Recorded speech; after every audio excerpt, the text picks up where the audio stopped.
တရဏော3ပါးနေ့ကကုံတော်9ပါး3ဟာ24ပစ္စည်း3မျိုးစိတ်နေနော်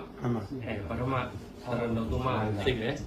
ဘုဒ္ဓံတရဏံကိသာမိဓမ္မံတရဏံကိသာမိသံဃံတရဏံကိသာမိ3ပြီးသွားပြီကုံတော်9ပါးတော့တယ်အရဟံသမတမှုတော်ဝိဇာသရဏသမနောတုဂတော်လောကဝိတု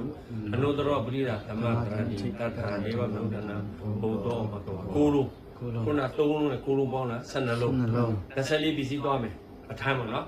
ဟေတုပစ္စည်းရောအာရမဏပစ္စည်းအဒီပစ္စည်းရောအနန္တရပစ္စည်းရောသမဏန္တရပစ္စည်းရောသာသာတာပြအညမြညာပြနိတ္တယပစ္စည်းရောဥပနိတ္တယပစ္စည်းရောပုရိသတာပြပစ္စဇာတာပြအာတိဝနာပြကာမပစ္စည်းဝိဘာဂပစ္စည်းရော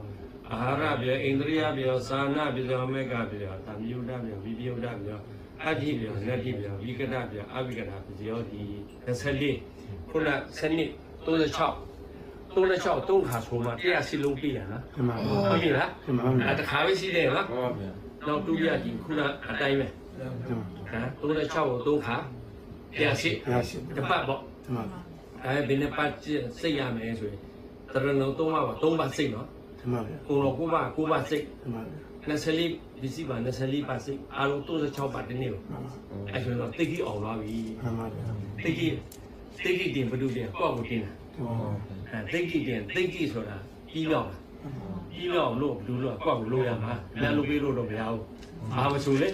ကောက်ကိုစူးစမ်းမှာကောက်ကိုလို့မှအောင်မြင်တာပါဘာမှမလုပ်နဲ့ဘာမှမဖြစ်လာဘူးဟုတ်လားမှတ်မိလား